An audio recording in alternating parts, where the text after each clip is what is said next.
Sa isang magulong lugar sa Kamaynilaan siya napadpad, kasama ng kanyang dalawang pinagkakatiwalaan, ang nagpapanggap na ama at ina niya sa isang palabas at napakalaking tila isang pelikula na siya mismo ang magiging bida.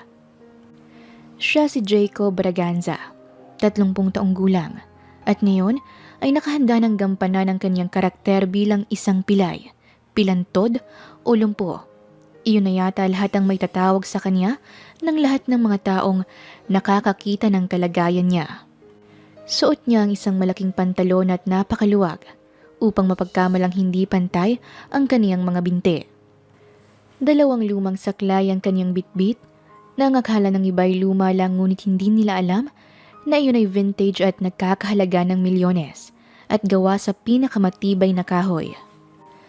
Naparaan siya sa tindahang tambayan ng mga taong palagi lang naroon at walang magawa sa buhay. May mga nag-uumpukan rin sa isang lamesa at nagiinuman. "Oh, si Pilay, paraanin niyo muna, baka mamaya madulas yan." Sigaw ng isa sa mga lalaking tambay roon. Nakita niya si Luisa na nakikitawa sa mga ito. Si Luisa na tila nagugustuhan niya.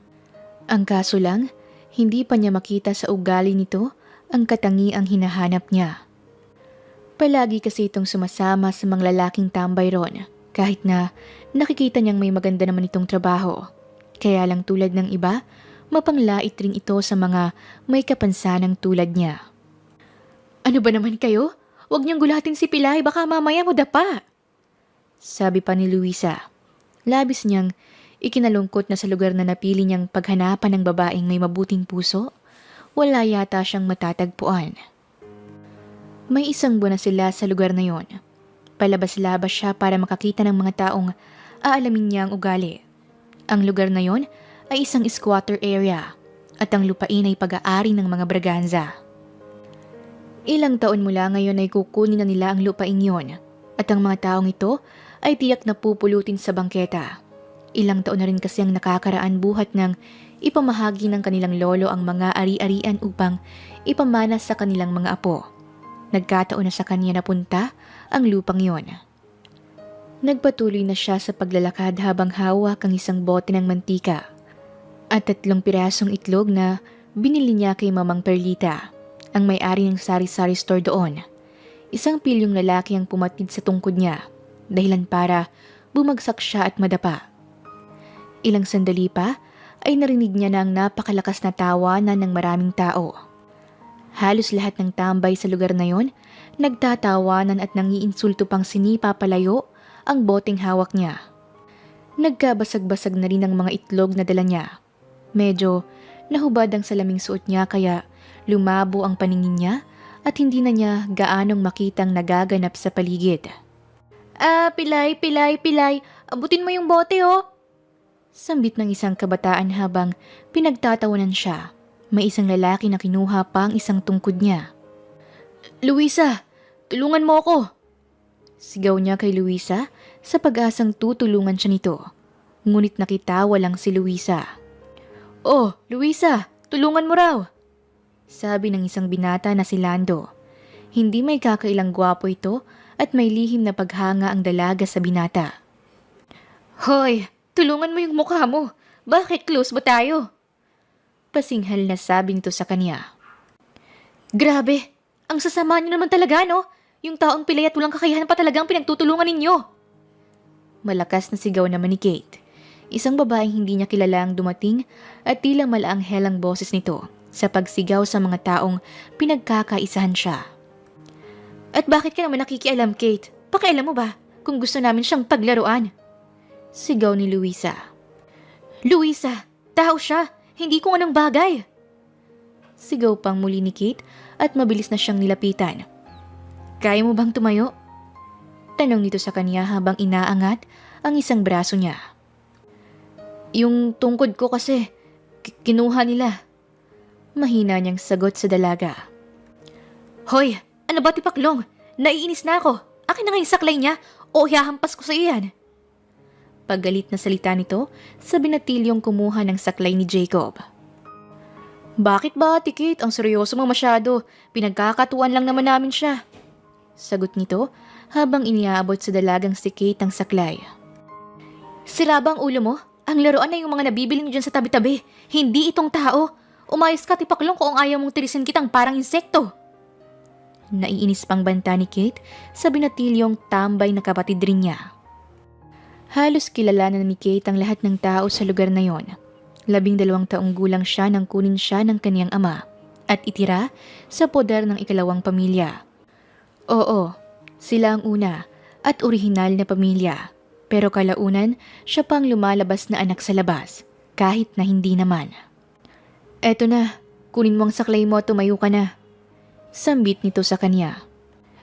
Hindi mo ako tutulungan? Taka niyang tanong. Kapag tinulungan kitang tumayo ngayon, wala na akong pinagkaiba sa kanila. Tumayo ka. Itayo mong dignidad mo bilang tao. Ipakita mo sa kanila na kaya mo, kahit na ganyan ang kalagayan mo. Go! Mariing sambit ni Kate sa binata. Oh, bulungan pa ng bulungan. Itayo mo na kung naaawa ka.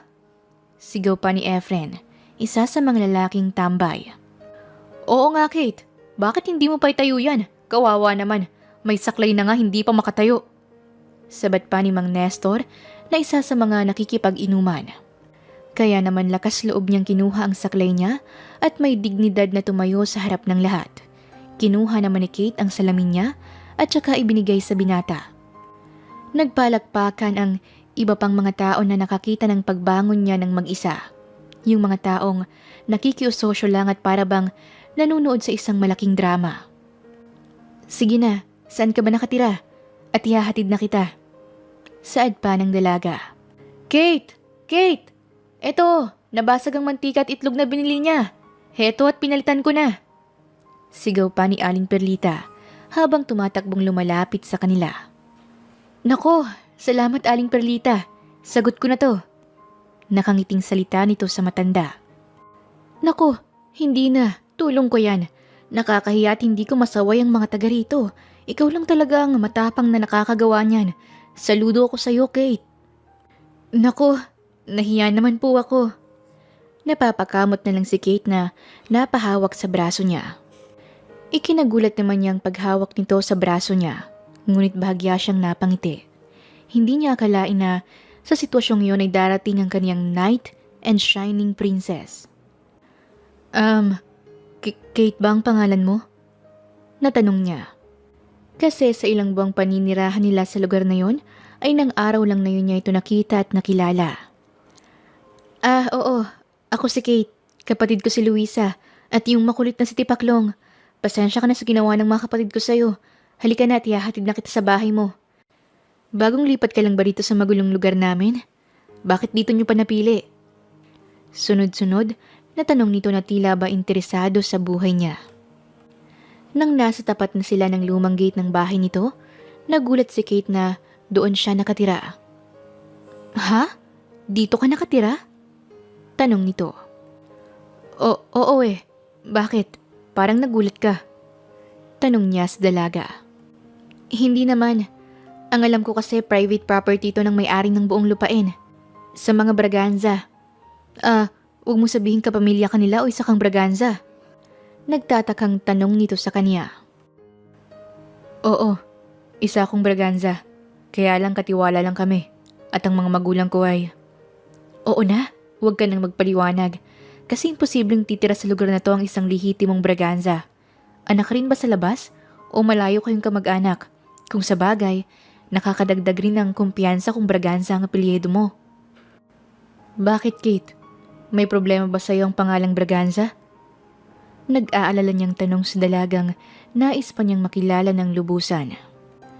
Ang mga Braganza, kilalang tao, at silang may-ari ng buong lugar na to. Pero wag kang maingay sa mga tao. Hindi nila yun alam. Sambit niyang pabulong sa binata. Bakit naman? Pabulong din niyang tanong muli. Kasi maraming mapagsamantalang tao. Lalo ka na. PWD ka. Baka mamaya pagsamantalahan nila at pasukin ang bahay ninyo. Sino bang kasama mo riyan? Napatingin-tingin pa ang dalaga sa loob ng gate. Pumasok ka kaya para makilala mo ang inang at itay ko. Nakangiti niyang aniyaya sa dalaga. Nagpalinga-linga muna ito bago tuluyang pumasok sa loob ng nakabukas ng gate. Pagpasok ay nagtuloy sila sa loob ng kabahayan. Naroon nga ang dalawang matandang lalaki at babae. Inang, Itay, siya si Kate, ang mabait na babae na nakilala ko kanina sa labas. Ipinagtanggol niya ako sa mga taong nang lalait sa akin at pinagtripan ako. Paliwanag ni Jacob. Naku, maraming salamat iha. Sambit ng kaniyang inang. Naku, wala po yun. Ginawa ko lang nararapat. Ito po ang mga ipinabili ninyo sa kanya. Sabay abot niya sa mantika at itlog. Text nyo na lang po sa akin ang mga kailangan ninyo kung kaya ko naman na isasabay ko na sa mga grocery ko. Sabi pa nito. Nako, hindi na. Kaya ko na yun. Gusto ko kasing lumabas dyan sa kalye para makilala ang mga tao. Sabat niya sa dalaga. Oo, iha. Mayroon kasing crush yung anak namin. Si Luisa. Gusto niyang makilala. Sambit ng ina niya. Ha? Si Luisa ba? May gusto ka sa kanya? Nag-aalangang tanong ni Kate. Tumango muna siya bago sumagot. Oo sana. Kaya lang, mukhang hindi niya ako magugustuhan. Ha? Hindi ko masasabi yan. Bakit hindi mo subukan? Ayoko naman kasing magsalita o siraan siya. Malalaman mo naman kung susubukan mo, malay mo. Maantig naman ang puso niya sa kabaitan mo. Sabi ni Kate na tila pinalalakas ang loob niya. Ang hindi nito alam ay bahagi lamang iyon ng mga bagay na gusto pang matuklasan ng binata. Sige, magpapaalam na ako. Kailangan ko ng matulog. May pasok pa ako mamaya. Paalam niya sa mga ito.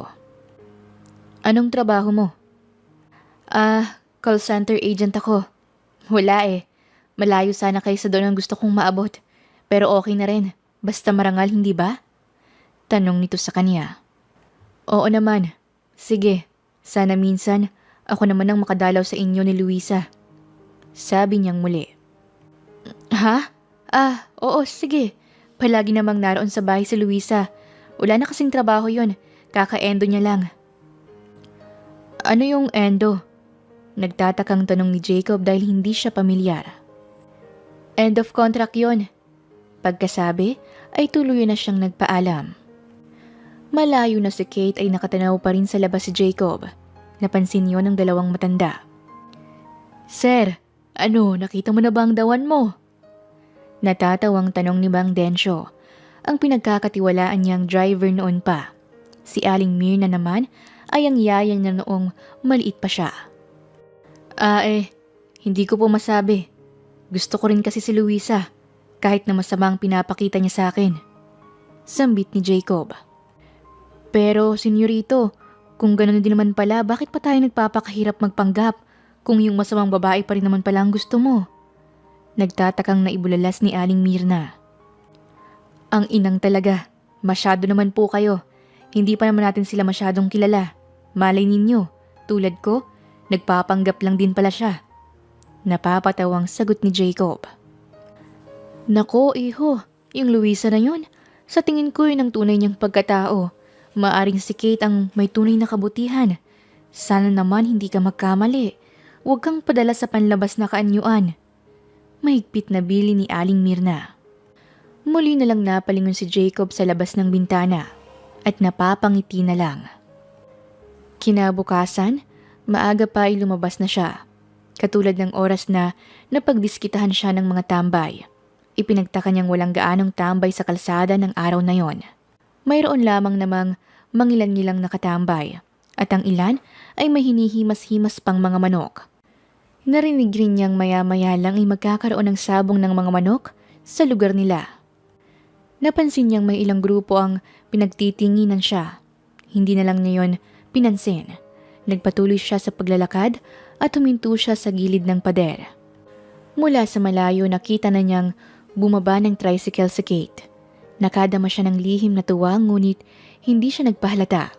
Hindi niya alam na may lalaking naiinis pala sa kanya dahil sa pagtambay niya roon.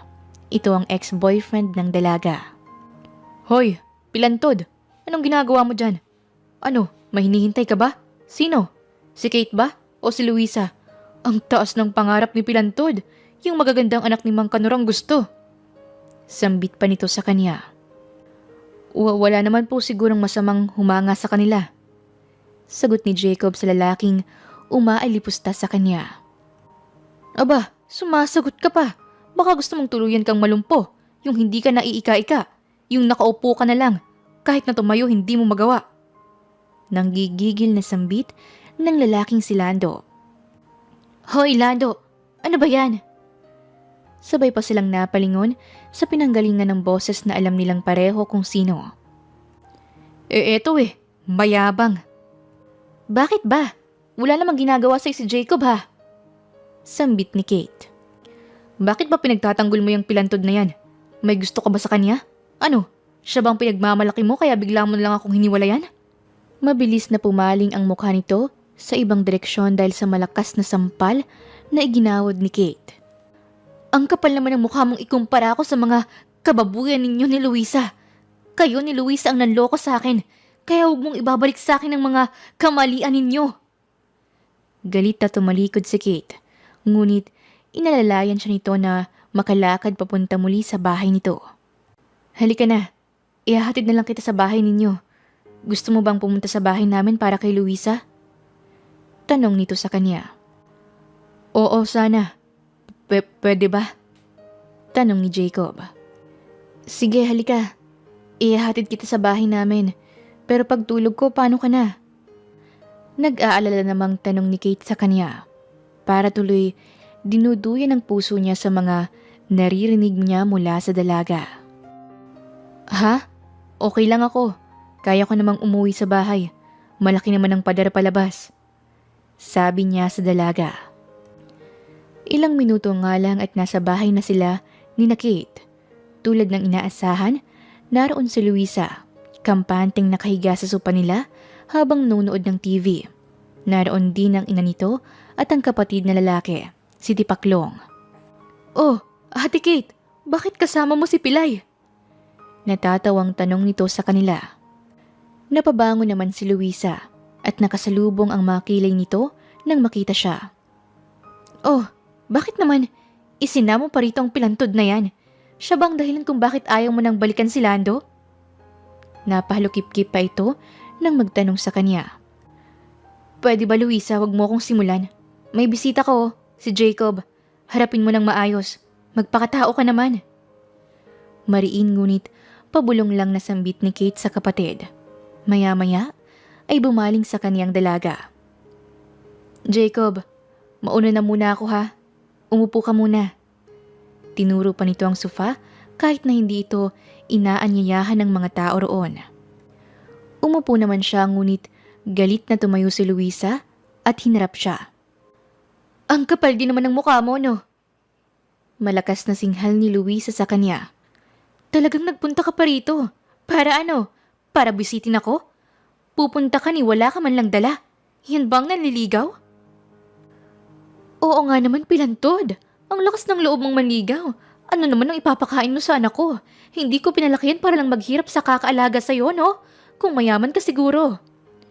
Napapalatak na sambit ng ina naman ni Luisa. Mama, kahit na maging mayaman pa siya, hindi ko siya magugustuhan. Ayoko ang maging habang buhay na caregiver ng isang pilantod. Sambit pa nito na napapahalukip-kip na lang. Siya naman ay naiiling lang sa mga salitang narinig niya sa bibig ng pamilyang ito. Wala yatang may mabuting loob sa kanila kundi si Kate. Tita, Luisa, bakit naman ganyan kayo sa tao? Kahit man lang babakitang tao, hindi nyo kayang humarap? Nakakahiya ng mga ugali ninyo. Sambit ni Kate nang makababa. Nagpalit lamang pala ito ng damit at may bit-bit na maleta. Oh, ano yung dala mo? At saan ka naman pupunta? Tanong ni Aling Linda, ang mama ni Luisa, at pati si Luisa ay nanlaki ang mata. Matagal nang patay ang papa ko. Ilang taon ko na rin kayong binubuhay. Yan si Luisa? Hindi na magawang magtrabaho dahil nakaasa na sa akin. Ayoko na po. Sabay kuha nitong muli sa isang maletang digulong. Isa-isa nitong kinuha ang mga gamit at inilagay sa labas. Ang akala niya ay tuluyan na siyang iiwan ni Kate sa bahay na yon. Ngunit nagulat siya nang balikan siya nito. Jacob, tayo na. Wala tayong magagawa kung ayaw nila sa'yo. Sila naman ang nawalan, hindi ikaw. Tara na, marami pang babae sa mundo, hindi lang siya. Sambit ni Kate habang inaalalayan siya nito. Sino? Ikaw lang naman ang tatanga-tangang nagiging mabait sa taong yan. Hindi ko maunawaan sa'yo kung bakit. Ano bang nakita mo sa lalaking yan at ang buti mo sa kanya? Nakapamewang pang tanong ni Luisa. Kasi tao ako, na marunong trumato ng tao. Hindi ako katulad ninyo na mga nabubuhay sa mundong ito na parang mga lintang humihigop ng lakas ng iba. Aba, Kate, sumusobra ka na ha? Hindi mo kami pwedeng iwanan ng ganito na lang. Bakit po? Wala naman akong obligasyon sa inyo. Matatanda ng anak mo. Siguro naman po panahon na para kumilo sila at sila naman ang bumuhay sa inyo at magtaguyod ang pamilya ninyo. Ayoko na po. Sawa na ako. Si Lolo naman po ang gusto kong asikasuhin. Sabay talikod. Nang maihatid niya si Kate, inanyayahan na muna niya ito sa kanilang bahay. Pasensya ka na, Jacob, pero aalis na ako. Sorry ha, nakita mo pa ang gulo ng pamilya ko. Sana huwag mo nang hayaan pang apihin ka ng iba dahil sa kalagayan mo. Kung ako nga lang ang tatanungin, umalis ka na lang sa lugar na to. Masama sila. Maraming mapang-api sa'yo rito. Paano ka na kung hindi ako dumarating? Napabuntong hininga naman siya bago sumagot sa dalaga. Oo nga Paano na ako? Wala nang prinsesang nagtatanggol sa akin. Kung may kakayahan lang ako. Sambit niya sa dalaga. Huwag kang ang ganyan. Alam mo, kahit ano pang kalagayan mo, marami ka pa rin kayang gawin. Basta, determinado ka. Sana kapag nagkita tayo uli, hindi ka na ganyan. Hindi ka na mahina. Malakas na ang loob mo. Okay ba? Mag-promise ka. Sabi pa nito sa kanya. Malungkot man siya habang nakatanaw sa papaalis ng si Kate, masaya siya dahil gumawa ito ng isang desisyon na alam niyang tama. Naawa na rin kasi siya sa sitwasyon nito. Ang buhay ng pamilyang hindi naman siya kinikilala. Tama na iwanan nito ang pamilya ng ama nito. Samantalang, nahiling din niya na sana ay magbago na si Luisa. Sana, maging mabuting tao na rin ito tulad ni Kate. Senyorito, paano na yan? Umalis na pala si Kate sa lugar na to. Malungkot rin na nasabi ni Mang Densyo. Oo nga po, Tay Densyo. Sayang, kaunting oras ko pa lang siyang nakikilala. Gusto ko pa sana siyang makilala ng matagal. Yung si Luisa, wala na yatang pag-asa. Sambit niya. Naku, wala na tayong magagawa roon. Masama ang puno kaya masama rin ang bunga. Sa tingin ko, si Kate mabuting taong ina niya. Ang nanay kasi nung isa, masama rin ang ugali. Kaya malamang, yun na talaga si Luisa. Wala ka nang magagawa. Isang buwan na matapos niyang umalis sa kanilang bahay. Umupa siya ng isang maliit na apartment malapit sa kanyang pinagtatrabahuhan. Hindi niya akalain na magagawa niya ang bagay na yon. Ang iwan ng asawa at mga anak ng tatay niya. Pagod na kasi siya. Ilang taon niyang binigyan ng mga ito ng pagkakataon na magbago ang mga asal at ugali. Hindi na niya masikmura ang sama ng mga ugali nila. At least, alam niya ngayon na mapipilitan na silang magbanat ng buto at hindi lang aasa sa kanya. Nasa opisina na sila. Nakita niyang maraming aplikante. Nagulat siya na tila may kakilala siyang naroon. Nakaupo ito sa isa sa mga upuang naroon. Kinawayan niya yon sa pag-aakalang si Jacob ang taong yon. Isa-isa nang tinawag ang mga ito at nang tumayo ang lalaki, napagtanto niyang kamukha lang pala. Nakita niya na may pumatid sa binata, isa sa mga kasamahan nito. Ano ba naman yan? Ang lampa mo naman. Dapat hindi ka na nag-apply dito. Nakakaabala ka ng tao Sambit ng isang lalaki. Pasensya na. Sambit nito. Ngunit sa halip na pulutin, ay lalo pang sinipa ng isa pang lalaki ang saklay nito. Hindi na niya natiis at nilapitan niya ang isang lalaki. Ngunit dinampot muna niya ang saklay. Sama ng ugali niyo, no? Sana yung yabang mong yan, may laman din ang utak mo ha? Kasi hindi namin kailangan dito ng buo nga at kumpleto ang katawan. Wala namang manners at utak. Mahinahon, ngunit nakakainsulto rin ang mga binitawan niyang salita sa dalawang lalaki. Salamat. Sambit ng lalaki nang iabot niya ang saklay nito. Okay lang, may naalala kasi ako sa'yo yung kaibigan kong si Jacob. Nakangiting sambit ni Kate. Lingid sa kaniyang kaalaman, naroon din si Jacob, ngunit hindi naman ito nagpapanggap. Natuwa ito nang makitang hindi lang pala sa kaniya mabait ang dalaga. Inakala niyang kaya ito mabait sa kanya noon dahil alam nitong Braganza ang apelyido niya. At kilala naman kasi ang mga Braganza sa mapagpanggap na personalidad. Pero sa nasaksihan niya kanina, naniniwala na siya na tunay ang kabutihang puso nito. Isang simpleng empleyado lang naman si Kate. Nabalitaan niyang palagi itong Employee of the Month sa kumpanya. Kaya lang ay tinatanggihan nito ang mataas na posisyon. Simpleng buhay lang kasi ang nais ng dalaga. At sapat na rito ang malaking incentive na natatanggap. Isa rin sa mga dahilan ng dalaga ay mababawasan ang oras niya para sa kaniyang lolo. Oh Kate, sumama ka naman sa amin sa gimmick natin. Palagi ka nalang pas. Akala mo naman may malaking pamilyang binubuhay. Kayo na lang. Wala pa akong time sa ganyan. May lakad ako bukas. Sabay talikod na niya at umalis. Kinabukasan wala siyang pasok. Umalis siya at nagpunta sa isang bahay. Yung bahay ng mga matatanda sa Maynila. Nagulat si Jacob kung bakit naroon ito ng ganong oras. Sino naman ang pinupuntahan niya ron? Nagtatakang tanong ni Jacob sa sarili. Nagkataon lang na naroon din siya para tingnan ng lugar. Bumaba siya ng sasakyan at pumasok rin sa nasabing tahanan. Nagulat ito dahil tahanan iyon ng mga matatanda. At ang alam nito, iyon ng tahanan na nais nang ipasara ng pamilya nila dahil pagmamay-ari din ng mga Braganza. Nakatoka pa naman sa isa sa mga pinsan ni Jacob ang home for the aged na yon at tiyak na mapapaalis talaga ang mga ito. Hi po, Lolo, Lola. Masayang bati ng dalaga sa mga ito. Ay, nariyan si Kate, ang aming prinsesa. Sino yung kasunod niya? Tanong ng isa sa mga matatanda. Alin? Yung lalaking nakasombrero? Mukhang Don? Nang mga oras na yon ay nasa normal niya siyang itsura. Alam niyang hindi naman siya makikilala ni Kate dahil malayo ang itsura niya sa pagiging pilay at sa kaniyang normal na muka. Gwapo siya at matipuno, lalo na kung formal ang kasuotan niya. Nang mapalingon naman ang dalaga, nakita nitong dumiretso siya sa loob ng office.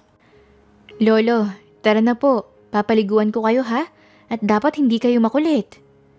Sambit pa ni Kate. Mabuti na lang Kate, dumalaw ka uli. Si Lolo Damian pa naman ang pinakamakulit. Sabi ni Nurse Joy. Pasensya ka na Nurse Joy, wala naman akong mapag-iiwanan sa lolo ko kaya sana'y dito na muna siya. Palagi akong dadalaw, promise. Sabi niya si Nurse na nangangalaga sa kanyang lolo. Ama ng kanyang papa, si Lolo Damian. Kaya lang, ipinadala ng asawa nito roon ang matanda ng mamatay ang tatay niya. Ayaw man niya noon ay wala siyang nagawa dahil wala pa siyang kakayahang alagaan ng lolo niya. Okay lang, ano ka ba? Walang problema.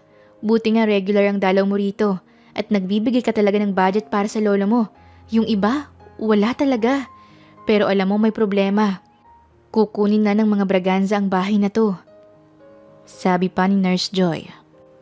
Ano? Paano ng iba pang matatanda? Nag-aalala niyang tanong. Yung lalaki kanina, siguro Braganza yon. Sabi pang muli ng nurse. Nakita nga niyang lumabas ang lalaki. Kaya naman, naglakas siya ng loob na lapitan ito. Sandali lang, mister! Sigaw at tawag ni Kate. Napalingon naman ito, kasama ang namumuno ng buong tahanan. Isa ka bang Braganza? Nagulat naman si Jacob at nag-aalalang baka makilala siya ni Kate. Oo, Bakit? Pinatapang niya ang boses niya upang hindi siya nito makilala. Baka naman pwedeng palampasin mo ng bahay na to. Kawawa naman ng mga matatanda. Wala na silang ibang pupuntahan. Yung lolo ko, pwede ko pang gawa ng paraan. Pero paano yung ibang kinalimutan na ng mga pamilya nila? Magkakapamilya na kami rito. Baka naman pwedeng i-donate nyo na lang ito. May pakikiusap na tanong ni Kate. Pasensya ka na. Hindi lahat ng taong katulad mong may malasakit. Wala akong magagawa para dito. Tatalikod na sana ito nang bigla pa rin siyang magsalita. Bakit kasi kung sino pa yung mga mayayaman? Sila pa yung maramot. Kung sino pa yung may kakayanan, sila pa yung ayaw magbigay sa kapwa. Tingin ninyo, deserve nyo ang yaman nyo? Makakatulog ko kaya sa gabi sa malambot na kama? Habang ang mga matatandang ito matutulog at magpapakalat-kalat sa kalye? That's none of my business. Inuulit ko, hindi ko hawak ang desisyon. Napadalaw lang ako rito at may kaunting inalam patungkol sa usaping yan. Ganun naman pala. Hindi mo tatanungin kung wala kang dahilan. Kung ano man ang dahilan mo, sana hindi mo panoorin lang ang mga bagay na alam mong mali. At pwede mo pang itama. Huwag mong paglaruan ng paligid mo. At sana, makita mong tunay na dahilan ng lahat ng mga bagay na ginagawa mo. Hindi lang para sa sarili mong kasiyahan. Mariing sambit ng dalaga sa kanya at dahil maaaring alam na nito kung sino siya. Napatitig siya sa mga mata ni Kate at naisip niyang tila may nalalaman ito sa pagkatao niya. Tinalikuran siya nito at tuluyang lumakad palayo. Naiwan naman siyang tila natatauhan at nagtataka sa ikinilos ng dalaga. Nasundan pa ang mga araw na nagpupunta ron si Jacob kahit na wala roon ang dalaga. Palihim niyang tinutulungan ng mga matatanda at nagpapakilala siya bilang Jacob Braganza. Iho, sino ka nga uli? Makulit na tanong ng lolo ni Kate sa kanya. Jacob nga ho ang pangalan ko. Magalang niyang sagot. Ah, yung Jacob na pilay, yung ipinakilala ng aming mahal na prinsesa. At nagtalunan ang mga ito, tuwang-tuwa sa mga naiisip. Doon na pagtanto ng binata na maaring ikunagkwento siya ni Kate sa mga ito. Alam mo ba, yung prinsesa namin, umiibig sa isang pilay na ang pangalan ay Jacob. Iho, kilala mo ba yon? Tanong muli ng matanda. Napapakamot na lang siya sa mga pinagsasabi ng mga ito tungkol sa dalaga. At hindi nga niya maaming siya ang lalaking yon na nagpapanggap lang. Nako, ang sabi ni prinsesa, kapag hindi raw nagbago ang pilay at nagbalik sa tunay nitong anyo, baka raw hindi na sila magkatuluyan. Paliwanag naman ni Aling Mercedes. Po, ganun po bang sabi niya? Natatarantang tanong ni Jacob. Nako, huwag kang nagpapaniwala sa kanila, Sir Jacob. Hindi lahat ng mga sinasabi nila ay galing talaga sa tinatawag nilang prinsesang si Kate. Kaya pagpasensyahan mo na lang dahil ang ilan sa kanila ay may Alzheimer's na. Paalala pa ni Nurse Joy sa kanya. Kinabukasan, malungkot na pumasok si Kate sa office nila. Inaalala pa rin niya kasi ang tungkol sa gagawing pagkuha ng mga Braganza sa bahay ng mga matatanda. Samantalang lahat ng mga kasamahan niya sa buong building ay nagkakagulo dahil mayroong reshuffle na mangyayari. Oh, bakit anong problema? Tanong niya sa kaibigang si Gani. Ay nako, may mga training, yung isa PWD. Ayokong humawak nun. Ay nako, hindi lang isa. 3 silang pilantod. Gigil na sabi naman ni Maria.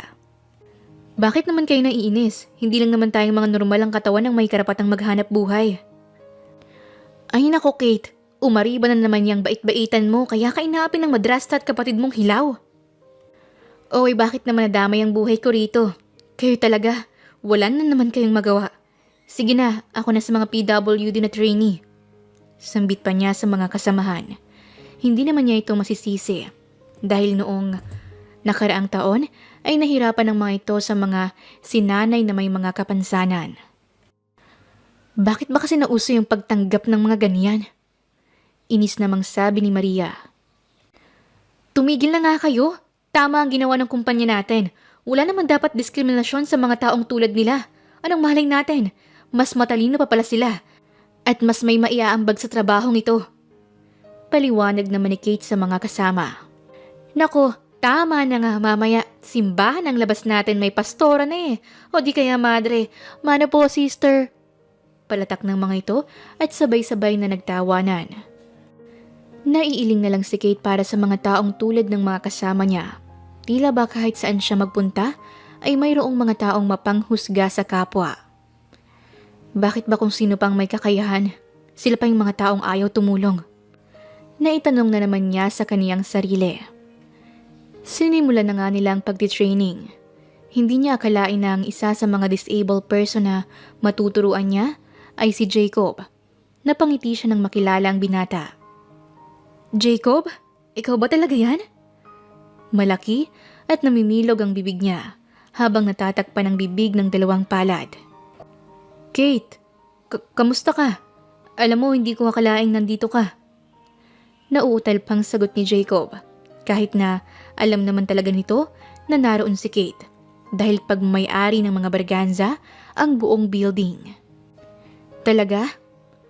Naniniguro pang tanong ni Kate dahil ang hindi alam ng binata, kilala na niya ito. Hinihintay lamang ni Kate na sabihin ng binata ang katotohanan sa kanya. Oo naman, sagot nitong muli sa kanya na tila ba natitigilan. Simula noon ay naging masaya ang bawat araw sa pagtatrabaho ni Jacob. Natutuwa siyang makita ang dalaga habang tinuturuan siya nito ng mga dapat niyang gawin. Jacob, kumain ka na ba? Tanong nito sa kanya nang dumating ito. Hindi pa nga, kakain pa lang ako sa pantry. Sagot naman niya sa dalaga. Sige, sabay na tayo, sabi ni Kate at masaya nitong kinuha ang mga saklay ni Jacob at inalalayan ang binata patungo sa pantry nila. Nagtaka sila dahil napansin nilang nagtatawanan ang ilang mga empleyado nang makita silang paparating habang inaalalayan siya ng dalaga. Kate, mabuti pa mauna ka na. Mamaya na lang ako. Kasi napapansin kong hindi ka na nila sinasabayan dahil sa akin. Sabi niya ng pabulong sa dalaga. Hay, hayaan mo yung mga yan. Wala akong pakialam sa mga taong mababaw mag-isip. Ano bang gusto mo? Maapektuhan ang buhay natin dahil sa mga taong yan? Walang pakialam na sumabay pa rin sa kanya sa paglalakad ang dalagang si Kate. Oy, nariyan na yung pilantod na may mabait na jowa. Pasigaw na sabi ni Gani, yung dati niyang kaibigan. May pagkabading ito at mahilig mang Alaska. Gani, hindi jowa ang tawag dyan. Siya ang asawa ng pilay. Anong pangalan niya? Pasigaw na sambit ni Maria na tila gumagawa ng cheering. Kate Milan. Siya ang asawa ng pilay. Anong pangalan niya? Kate Milan. Sabay-sabay na sigaw ng mga ito habang sila naman ay nagpatuloy na umupo sa mesa. Tumigil na nga kayo. Gusto niyo bang isumbong ko kayo sa management? Pangaalipusta sa kapwang ginagawa niyo. Bawal yan. Pwede rin kayong idemanda. Gusto niyo? Buliyaw sa kanila ni Kate nang makaupo na silang pareho sa upuang nasa may mesa para sana kumain. Ang sungit naman ni Miss Kate. Para namang nagbibiroon lang naman tayo dito. Seryosohin ba? Palatak na pangangatwiran ni Gani. Oo nga naman ateng, masyado ka namang serious at hindi na mabiro. Bakit? Bet na bet mo ba si Jacob? Natatawang sigunda rin ni Maria. Kayong dalawa, disappointed ako sa inyo. Ilagay niyo naman sa lugar ang pagbibiro ninyo. Sa tingin niyo, tamang pagkatuwa ng tulad niya? Hindi niyo ba naiisip na maaaring nasasaktan siya? Hindi naman tama na pagkakatuwa ninyo ang tao. Mahalaga ang tingin ng gobyerno sa mga tulad nila. Pero paano naman maipapatupad yun kung tayo mismong mga individual ay hindi marunong rumespeto sa kapwa natin na may kapansanan? Sana naman, ilagay ninyo sa tama ang mga biro ninyo. Nakakahiya kayo. Running for team leader, kung kayo ang magiging TL, sana naman maging deserving kayo sa mga magiging posisyon nyo. Dahil doon ay lalo pang tumaas ang tingin ni Jacob sa dalaga.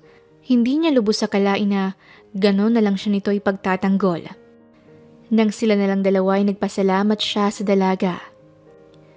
Hindi ko naman yung ginawa dahil sa'yo, sagot ni Kate. Nasa ganyan ka kasing kalagayan, kaya akala mo ipinagtatanggol kita. Pero maraming mga PWD rito, hindi lang ikaw. Sagot ni Kate sa kanya. Napatanga naman siya. Nagulat siya sa tapat na salita nito sa kanya. Anong ibig mong sabihin? Kilala na kita. Alam ko ng pagkatao mo. Diretso ang tingin na tanong ni Kate sa kanya. Alam mo, mas masahol ka pa sa kanila. Bakit ka nagpapanggap? Anong dahilan mo? Para paglaruan ng mga tao sa paligid mo. Takot kang may magkagusto sa'yo, tapos pera lang palang habol sa'yo, ganun ba? Kate, hindi ganun yun. Mariin ngunit pabulong niyang salita. Napapailing naman si Kate. Then why? Para saan? Pinagkakatuwaan mo ba ako? O ang kahit na sino? Natutuwa ka ba na may nanlalait sa'yo? Kahit hindi ka naman tunay na PWD? Nahawakan niya ang palad ni Kate at masuyo niya sanang hahagkan yon ngunit maagap yung nabawi ng dalaga. Wag, Jacob. Tama ng paglalaro.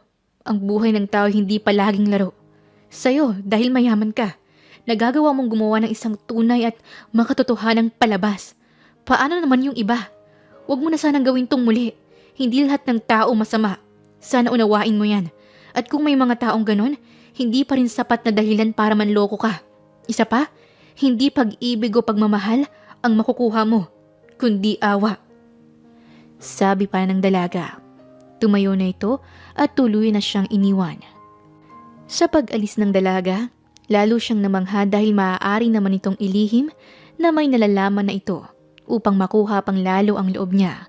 Pero tinapat siya ng dalaga upang hindi na lumala pa ang sitwasyon para sa kanila.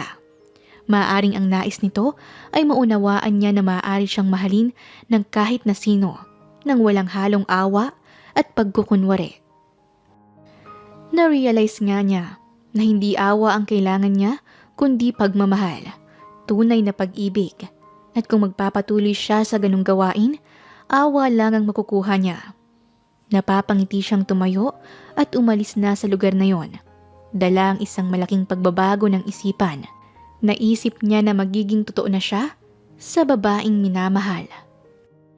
Nang makauwi siya sa kanilang mansyon, nagulat ang lahat sa itsura niya. Hindi pa siya nakakapagpalit ng costume. Naroon pa lang lahat ng miyembro ng pamilya nila. Oh, Jacob, anong itsura naman yan? Nagtatakang tanong ng kanyang lolo na si Don Desmond. Napakalaking pantalon kasi ang suot niya at bit-bit pa niya ang mga saklay niya nang nakauwi siya sa mansyon. Lolo, ang saya ko. Nahanap ko ng babaeng makakasama ko sa buong buhay ko.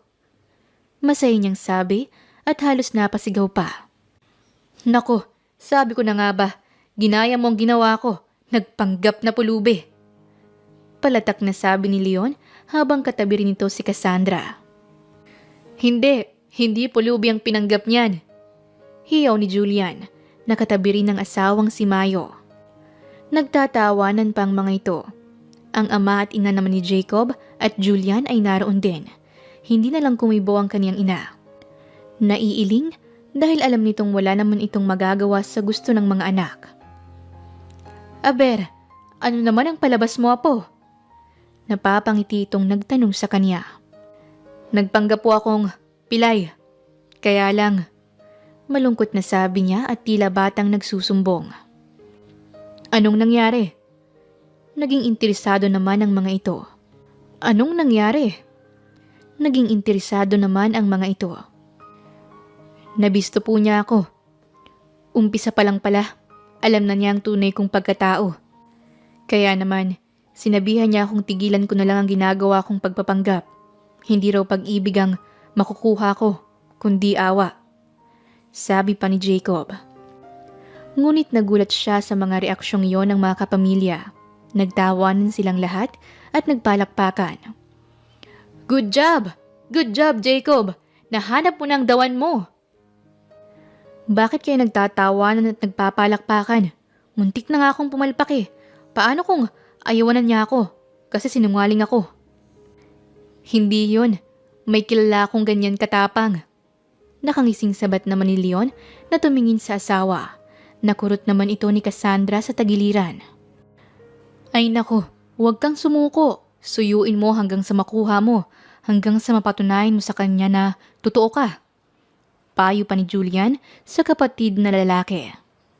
Hay nako, ilan pa kayang miyembro ng pamilyang ito ang susunod sa inyo? Sumasakit ang ulo ko. Nasambit na lamang ng kanilang ina at tumayo na ito upang magtungo sa silid. Naiwan silang nagtatawanan. Alam nila na hindi sang-ayon ang kanilang ina sa mga ginawa nila. Matapos ang mga pangyayaring patungkol sa mga pang-insultong ginawa ni Gani at Marie at ng iba pang mga kasamahan nila, ay napagsabihan ng mga katrabaho ni Kate dahil sa nakarating sa management ang mga pangyayari. Kinabukasan, humingi sa dalaga ang dalawa ng paumanhin. Sorry na girl, patawarin mo na kami. Inaamin naman namin na kami naman talaga ang mali. Sambit ni Maria. Oo nga girl, sorry na. Sambit rin ni Gani. Okay na sa akin, wala na yon. Pero sa mga PWD na tulad nila kayo mag-sorry. Sabay turo niya sa dalawa pang PWD na naroon. Hindi na nakapasok pa si Jacob simula nang mag-usap sila. Nasa na si Jacob, Kate? Oo nga, wala na ba yung husband-to-be mo? Pabiro namang tanong ni Maria. Nagsimula ka na naman, trabaho na. Pasinghal niyang sagot kay Maria sabay talikod niya. Masaya siya dahil maayos na ang lahat sa trabaho niya. Pero malungkot siya kasi hindi na niya makikita si Jacob. Minsan niyang naidasal sa sarili na sana tunay na lang na PWD ang binata. Na sana hindi na lang pagpapanggap ang lahat. Sana malaya siyang mahalin ng binata. Sana walang pader na nakaharang sa kanila ngayon. Hindi tayo para sa isa't isa, Jacob. Langit ka at lupa lang ako. Nasambit ni Kate sa sarili. Lumipas ang isang buwan na hindi na sila muling nagkita pa ni Jacob. Dumalang din ang pagpunta niya sa bahay ng mga matatanda dahil sa naging abala siya sa trabaho. Nang araw na yon ay day off niya, kaya naman naroon siya sa bahay ng mga matatanda. Lo, wag nang matigas ang ulo. Tara na, papaliguan ko na po kayo. Sambit pa niya sa kanyang lolo na si Mang Damian. Ayoko nga eh. Nahihiya ako. Gusto ko. Boy rin ang magpapaligo sa akin. Sabay takbo ng kanyang lolo palabas ng gate. Mabilis naman niyang nahabol ang matanda. Lolo! Ngunit napahinto ang matandang lalaki nang may makitang lalaki na papasok sa loob ng gate. Nagulat ito ngunit biglang ngumiti dahil nakilala niya ang binata. Ay, dumating ka! Dumating nang magpapaligo sa akin. Halika na anak, paliguan mo na ang tatay. Masayang sambit ng matanda na nagmimistulang bata. Lo, hindi po pwede. Hindi niyo naman po siya kilala eh. Nasabi niya nang hindi tinitingnan ng binata. Ako po bang hinihintay mo lolo? Tara na po, maliligo na tayo. Sorry po, nalita ko. Mabilis na sambit ni Jacob. Para hindi mahalata ng dalaga na matagal na itong kilala ng mga matatanda. Kaya ayaw nang pumayag ng mga lalaki dahil nasanay na itong ang binata ang nagpapaligo sa mga ito. Bakit ba kasi ikaw magpapaligo? Dapat boys sa mga boys. Pabulong na lang nasambit ni Jacob sa kanya. Samantalang nanlalaki ang mga mata niya nang makilala ang binata. Alam niyang si Jacob yon, ang tunay na Jacob, yung walang halong pagbabalat kayo. Wala naman kasing nagtatagal na lalaking volunteer. Kaya naman kami na lang. Tsaka wala naman sa aming malisya yan. Para na silang mga batang paslit. Nauutal na naisagot niya. Kahit na hindi pa rin siya makapaniwala na ang binata ang nasa harap niya. Sige na, ako nang bahala sa lahat ng mga lolo na papaliguan. Sambit nito sa kanya. Sige, tatawagin ko yung ibang lolo. Sagot din niya sa binata. At nangingiting iniwan ito upang tawagin ng ibang matatandang lalaki na papaliguan ito.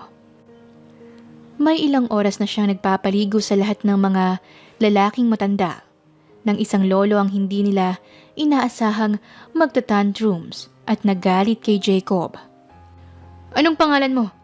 Sino ka ba? Galit itong kumuha ng tabo at tangkang ihahampas sa ulo niya. Sino ka sabi? Aba, ihahampas ko sa ulo mo ireng tabo. Nagagalit na banta ng isa sa mga lolo. Nako lolo, wag po, masakit yan. Baka po magkabukol ako. Ay kung ganun ay sino ka nga? Ayaw mong magsalita? Nakaamba na naman ang kamay nito para pukpukin siya. Sabihin mo lang kasi kung sino ka at titigil na yang si Lolo Berting. Natatawang payo ni Nurse Joy na nasa likuran na pala nila. Alo, ako po si Jacob. Jacob po ang pangalan ko. Lolo, nakalimutan mo na? Napapasigaw rin niyang bigkas upang hindi na siya mapukpok ng tabo. Hindi pa rin siya masanay kahit na alam na nga niyang nalilimutan lang din naman siya ng mga ito. Jacob, aba, ikaw yung Jacob na pilantod, iyong pilay. Nakakunot pa rin ang noo na tanong ni Lolo Berting. Yung kasing si Kate, madalas magkwento tungkol sa kaibigan at hinahangaan niyang PWD, kaya lang matagal na raw silang hindi nagkikita. Sabat muli ni Nurse Joy. Sa narinig niya, gumuhit ang maluwang na pagkakangiti sa kaniyang mga labi. Ilang sandali at nagtungo naman si Kate sa kinaroroonan niya upang i-check kung ano nang nangyayari sa kanya. Oh, eto na pala si Kate. Nasabi ni Nurse Joy. Oh, si Lolo Berting na pala. Nakailang pokpok naman si Lolo. Tanong niyang sa nurse na kabaling ang tingin. Ayon, mga isang pukpok lang yata kasi nagsabi agad ng pangalan si Sir Jacob. Napagkamalan pa ngang si Jacob na madalas mong ikwento sa kanila. Masayang tugon ng nurse. Ha? May kunento ba ako? Wala naman akong kinikwentong tao sa kanila, Nurse Joy. Pagkakaila niya at napatitig ng masama sa kaibigang nurse. Siya ba si Jacob na pilay? Ikaw ba ang asawa ng pilay? Hindi ba sabi ikaw ang asawa ng pilay? Baling ng matanda sa kanya. Lolo, sabi ko bad yan, hindi nga pilay eh. Ilang beses ko po bang sasabihin? Sermon pa nito sa matanda. Okay lang, hindi naman pilay si Jacob. Hindi na po ako pilay. Nagpagamot po ako, kaya okay na po ang paglalakad ko. Oh, hindi na pala eh. Sige na, tapusin mo ng paligo ko at nilalamig na ako. Nanginginig pang sambit ng matanda habang yakap ang sarili.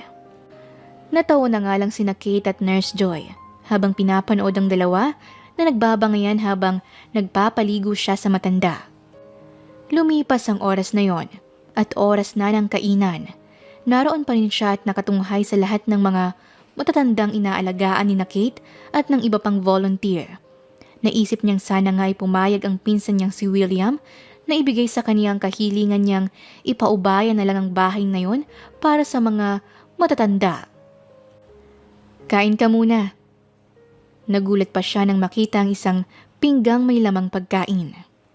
Kinuha naman niya ang pagkain mula sa mga kamay ni Kate. Umupo ito sa tabi niya habang nakatingin sa kanya. Ikaw, hindi ka ba kakain? Naiilang niyang tanong sa dalaga. Okay lang, busog pa ako. Kamusta ka naman, Jacob Braganza? Tanong nito sa kanya at kamuntik naman siyang mahirinan. Oh, sandali kukuha kita ng tubig. Natataranta naman itong tumayo at kumuha ng tubig sa loob. Ilang minuto nang makabalik ito at mabilis na ibinigay sa kaniyang isang basong tubig. Salamat, sagot niya nang mainom ang tubig mula sa baso at ibinalik sa dalaga. Grabe, nataranta ka naman. Tinanong ka lang eh. May problema ba? Hindi. Wala, nagulat lang ako. Kilala mo pala ako. Nagugulat na tanong niya sa dalaga. Ha? Sabi mo kanina Jacob ang pangalan mo. So I assume na ikaw na nga yan. Mabuti naman at hindi ka na nagpapanggap na PWD. Huwag mo nang uulitin. Sambit pa niya, sabay tatayo na sana. Sandali lang. Dito ka lang. Sabayan mo akong kumain. O kaya panoorin mo akong kumain. Pakiusapan niya sa dalaga. Ayaw niyang maghiwalay sila ng mga sandaling yon nang hindi niya nasasabi ang nais niya. Mamaya na, babalik ako. Kukuha lang ako ng pagkain. Ginutom akong bigla eh. Sagot naman ng dalaga at tsaka siya iniwan ng panandalian. Ilang minuto ay bumalik ito na may dala pang maiinom. Eto, ikinuha na kita ng water bottle. para hindi ka na mabulunan dyan. Sabay abot nito. Salamat, honey. Ay, Kate pala. Napapangiting napatingin siya sa dalaga. Anong sabi mo? Parang nabingi naman ito at napangiti rin na naupo sa tabi niya. Wala, sabi ko. Magsimula tayo uli. Pwede bang manligaw? Lakas loob niyang tanong sa dalaga. Ano? Liligawan mo ko? Oo, bakit naman hindi? Nagtataka niyang naitanong sa dalaga. Huwag na, hindi tayo pwede. Langit ka, lupa lang ako. Kaya imposible ang sinasabi mo. Sana nga, ikaw na lang si Jacob na pilay. Yung nakilala kong lalaki na alam kong madali kong maabot. Kaya naman ang hinayang ako na isang malaking pagpapanggap lang pala ang lahat. Mahina nitong sabi. I'm sorry. Nagkamali akong nagpanggap ako. Sana pala, hinanap na lang kita sa barangay Mahinay, sa magulong lugar na yon. Okay lang yon. Matagal ko na ring binalak umalis sa lugar na yon. Nag-decide akong piliin ang lolo ko kaysa sa kanila. Kung mananatili ako ron, uubusin lang nilang pera ko at lakas. Walang mangyayari sa akin. Walang mangyayari sa buhay ko. Yun ang natutunan ko nang makilala ko si Jacob. Ang tinatawag nilang pilay. Pero para sa akin, isa siyang lalaking nagpamulat sa akin sa mga desisyong dapat kong gawin. Napapangiti pang dalaga habang sinasabi yon. Paano naman ako? Magpapapilay na lang ba ako para pumayag kang ligawan kita? Para makasama na kita? Miss na kita. Napapanguso pa siya habang nakakunot ang noo ng tumingin sa dalaga. Natatawang naiiling na lang si Kate sa itsura niya. Nasabi nitong, sayang. Bakit sayang? Kung bibigyan mo ko ng pagkakataon, hindi sayang ang lahat ng mga pinagsamahan natin. Kung kailangan kong magpakapilay habang buhay, gagawin ko. Tumigil ka nga. Maraming taong gustong maging normal ang buhay nila. Ikaw, nilalaro mo naman ang sitwasyon. Saway nito sa kanya na tumayo na at iniwan siya sa kaniyang kinauupuan. Simula ng araw na yon ay naging mas madalas na ang pagdalaw ni Jacob sa bahay ng mga matatanda. Nagsasama pa ito ng mga ilang tauhang magvo-volunteer, lalo na ng mga kalalakihan, at madalas na nagpapadala ng maraming supply para sa mga oldies na naroon. Tulad ni Kate, masaya na rin siyang nakakatulong sa mga matatanda. At naisipan rin niyang magtayo ng foundation na may hangarin at layuning makatulong sa mga oldies at mga taong may kapansanan. Hani ko, ang daming natanggap ng foundation na tulong at donation para sa mga PWD. Masayang pagbabalita nito sa kanya. Jacob, mabuti naman at yan ang naisipan mong gawin. Pero sigurado ka ba na igugugol mo ang buhay mo sa pagtulong at pagvo-volunteer? Baka kasi ginagawa mo lang yan para sa akin o dahil sa akin. Seryosong tanong ni Kate sa binata. Patuloy rin kasi ang panliligaw nito sa kanya sa pagdaan ng panahon. Oo naman, sagutin mo ako at sa hindi, lahat ng ginagawa ko itutuloy ko. Genuine ang pagtulong ko, walang halong pamumulitika at pagnanais na mapapayag kang pakasalan ako. Pero syempre, bonus yun kung magpapakasal ka pa sa akin. Sambit ng binata. Bahagyang natawa si Kate sa tinura ng binata sa kanya. Kasal agad? Hindi pa nga kita sinasagot. Sambit niya, ngunit halatang kinikilig naman ang dalaga. Kate, ganun na rin yun. Kasi kung patatagalin pa natin, pareho lang tayong mahihirapan. Kaya naman, papakasal na kagad tayo. Natatawa niyang sambit. Agad-agad? Nanlalaki naman ang mga mata ng dalaga. Oo, pareho tayong konserbatibo. Kaya naman, yun agad ang naiisip ko kapag kinasal na tayo. Aray! Napaaray siya ng madama ang paghampas ng tabo mula kay Mang Berting. At ang lolo niya ay nakapamewang.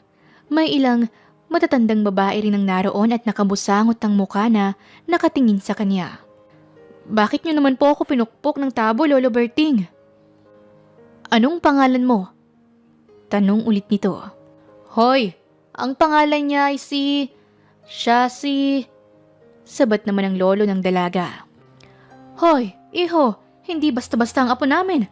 Bakit mo siya kukunin ng ganyan lang? Dapat naman ay may effort ka.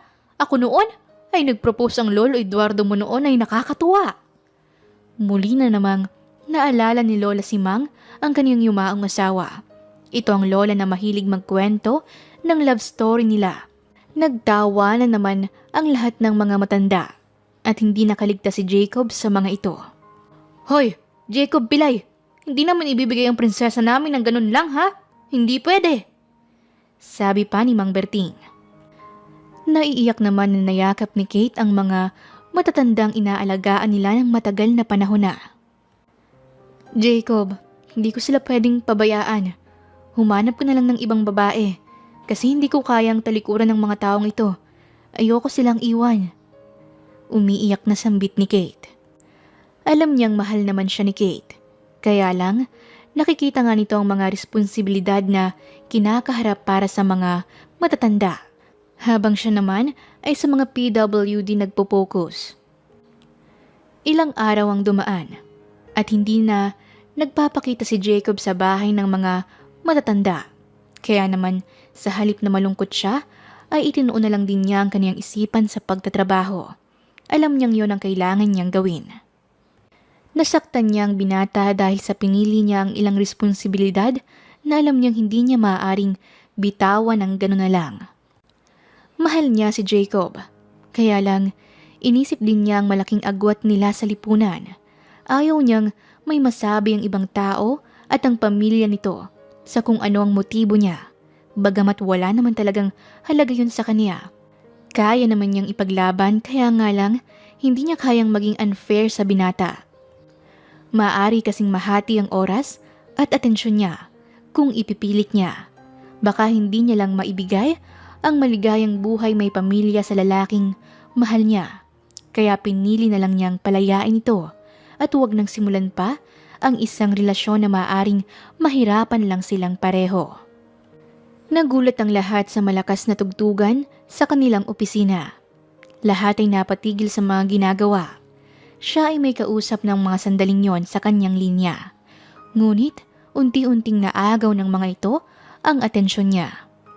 Isang awiting may title na You Are the Reason ang inaawit ng isang pamilyar na boses. At naririnig niya ang napakaraming backup singer nito na mga pamilyar din sa kanya ang mga tinig. Napatingin siya sa isang pumapasok sa loob ng kanilang opisina. Sina Lolo Damian, Berting at Ben, kasama ang ilang mga lola.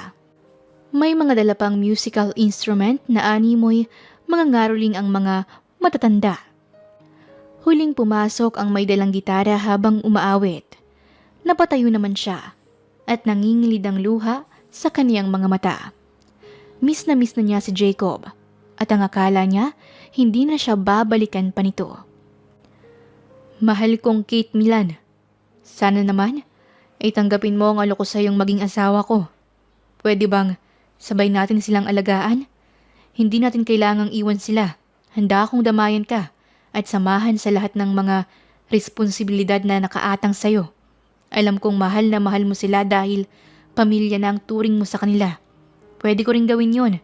Mahal kita, kaya mahal ko ang kahit na sinong mahal mo. Mahal kita. Sana pumayag kang samahan kita sa lahat ng mga mabubuti mong hangarin sa buhay. Ikaw lang ang nag-iisang mamahalin ko.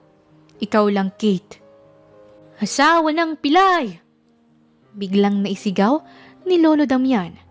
Kaya naman ang kanina ay seryoso, bigla na lang nagkatawanan ng lahat dahil sa biglang pagsingit ng matanda. Kate Milan, please, I'm begging you to marry me. Sabay labas nito ng isang maliit na kahon at kinuha roon ang isang singsing. Naiiyak naman ang ngumiti muli si Kate.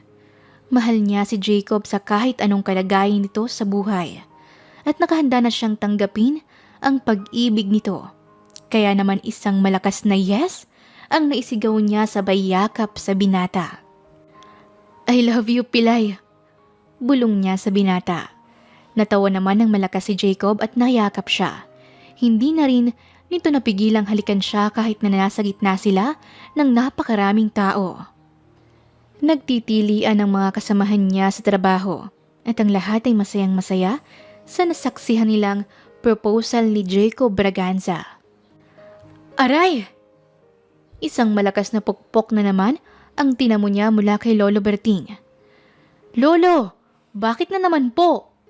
Natatawa nilang tanong sa matanda. Tirahan mo naman sa kasal ninyo. Inubos mo ng labi ng prinsesa namin.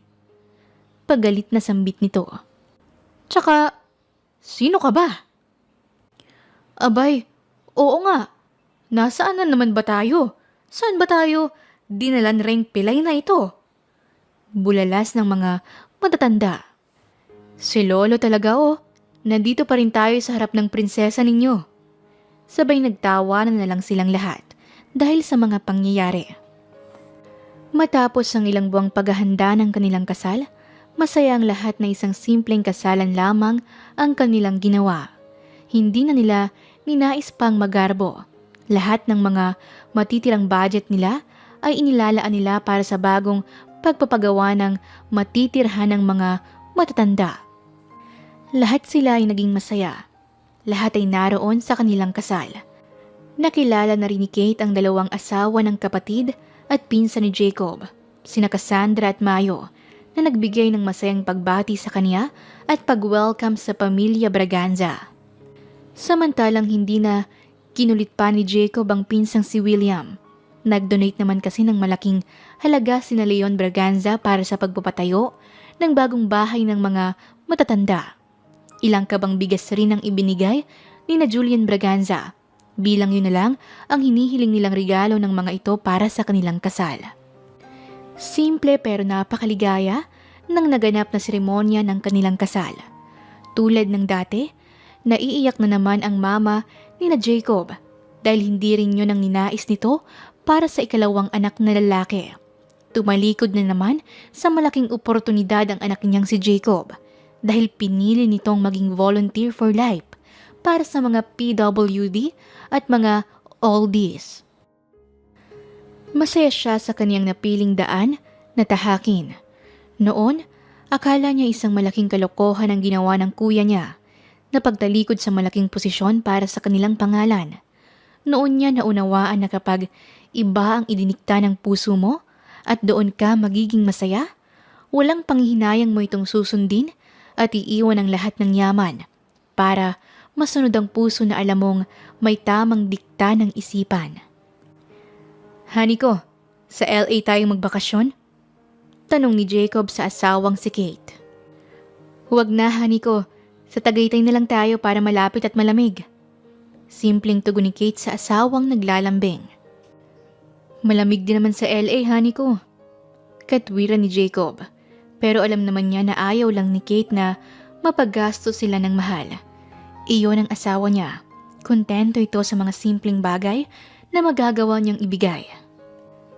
Ilang buwan na silang kasal ay hindi pa sila nakapag-honeymoon dahil tinapos pa nila ang konstruksyon ng bahay ng mga oldies. Noon lang yun natapos. Kaya naman ang maunawaing si Jacob, noon lang nagsimulang humiling. Maya-maya ay narinig nilang nagkakaingay sa labas ng gate. Tinawag sila ng isa sa mga kawani ng bahay. Bakit po?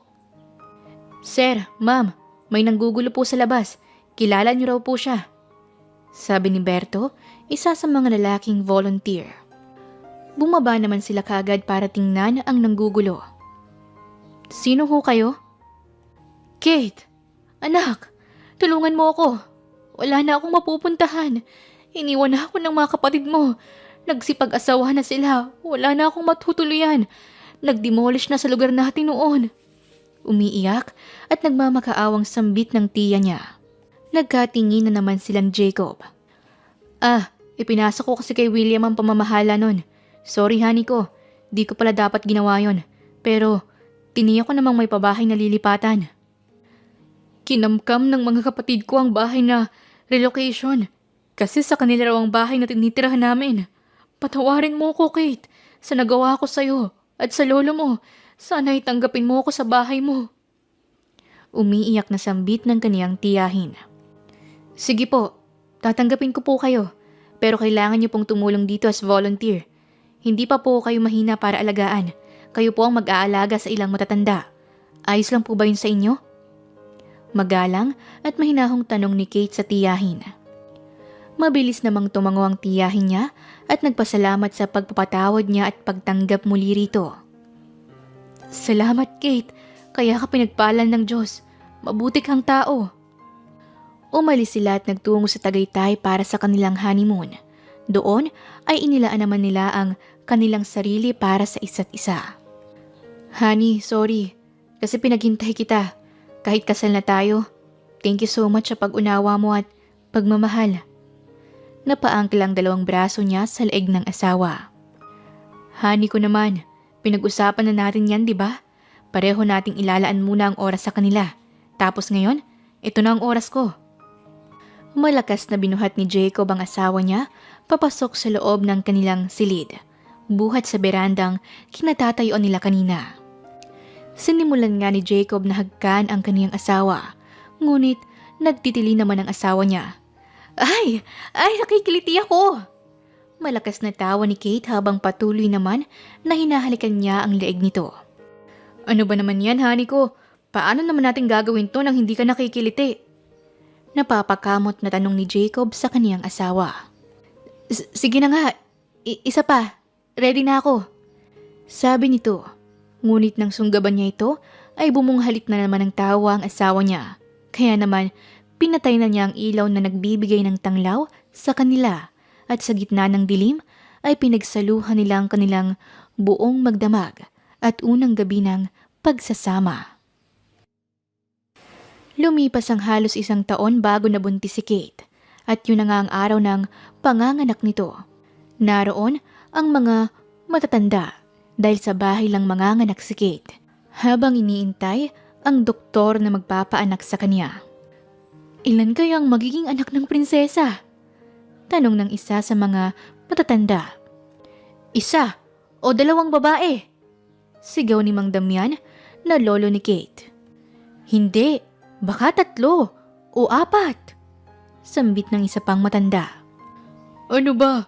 Ginawa niyo namang baboy ang prinsesa. Tama na ang isa. Ayokong mahirapan siya. Naiiyak pang sigaw ng isang matanda. Lahat sila ay nag-aalala para sa kanilang prinsesa.